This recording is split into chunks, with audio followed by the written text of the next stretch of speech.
व्याकरण मंथन कक्षा 6 पाठ 2 देवनागरी लिपि वर्ण और मात्राएं। वर्ण विचार। वर्ण विचार किसे कहते हैं?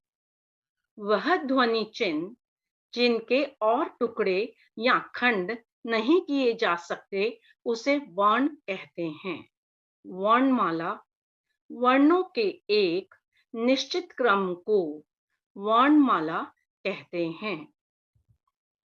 वर्ण के प्रकार। बच्चों, वर्ण दो प्रकार के होते हैं, स्वर एवं व्यंजन। जिन वर्णों के उच्चारण के लिए हमें अन्य वर्णों की सहायता न लेनी पड़े उसे स्वर कहते हैं, अर्थात स्वरों को स्वतंत्र रूप से बोला जाता है। स्वर तीन प्रकार के होते हैं, ह्रस्व, दीर्घ, संयुक्त।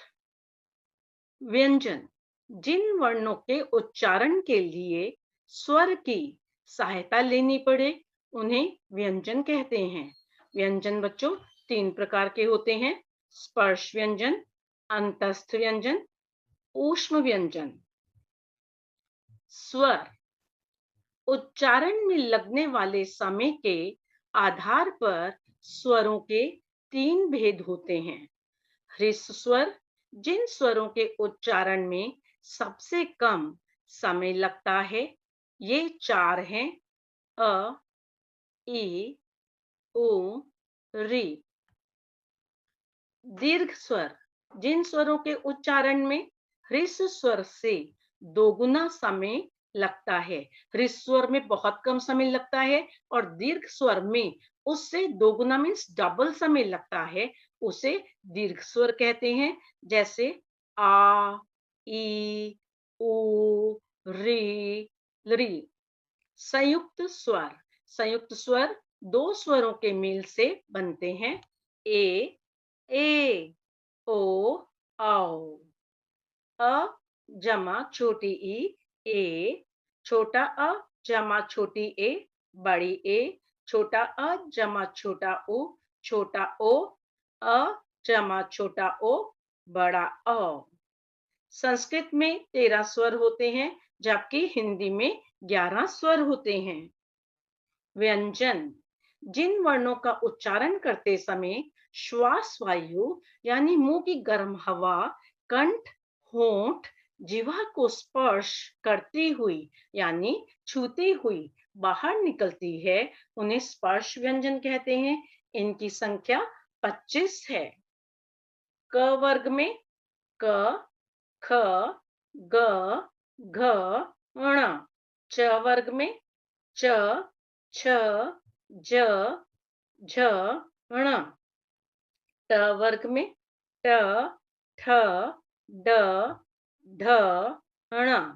त वर्ग में आते हैं त, थ, द, ध, न। और प वर्ग में प, फ, ब, भ, म। अंतस्थ व्यंजन अंतः यानी कि मध्य, बीच और स्थ यानी कि स्थित होता है। अंतस्थ व्यंजन स्वर और व्यंजन के बीच उच्चारित किए जाते हैं। उच्चारण के समय जीवा मुख के किसी भी भाग को पूरी तरह स्पर्श नहीं करती। ये चार हैं, य, र, ल, व। ऊष्म व्यंजन ऊष्म गर्म, इन व्यंजनों के उच्चारण के समय वायु मुख से रगड़ खाकर ऊष्म पैदा करती है, यानी उच्चारण के समय मुख से गर्म हवा निकलती है। ये चार हैं, श, श, स, ह। संयुक्त व्यंजन वर्णों का मेल वर्ण संयोग कहलाता है। इन वर्णों के अलावा हिंदी भाषा में कुछ संयुक्त व्यंजनों का प्रयोग किया जाता है। ये वर्ण है क्ष, त्र, ज्ञ, श्र।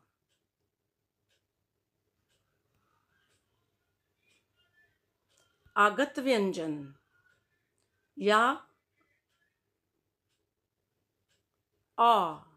अर्धचंद्र अंग्रेजी भाषा के शब्दों को लिखते समय प्रयोग किया जाता है, जैसे डॉक्टर, कॉफी, टॉफी, बॉल आदि।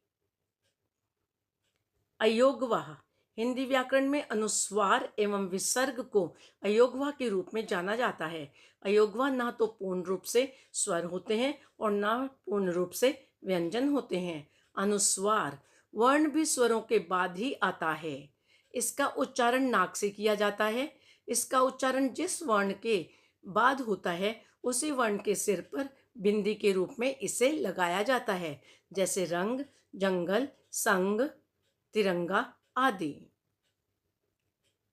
अनुनासिक इसका उच्चारण नाक और गले दोनों से होता है, जैसे चांद, आंगन आदि। इनका चिन्ह चंद्रमा बिंदु होता है।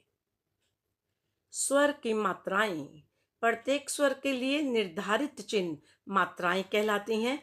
अस्वर के अतिरिक्त सभी स्वरों के मात्रा चिन्ह होते हैं। स्वरों के चिन्ह मात्रा के रूप में व्यंजन वर्ण से जुड़े होते हैं। आ, ई, बड़ी ई, छोटा ऊ, बड़ा ऊ, री, छोटी ए, बड़ी ए, छोटा ओ, बड़ा ओ इत्यादि। धन्यवाद।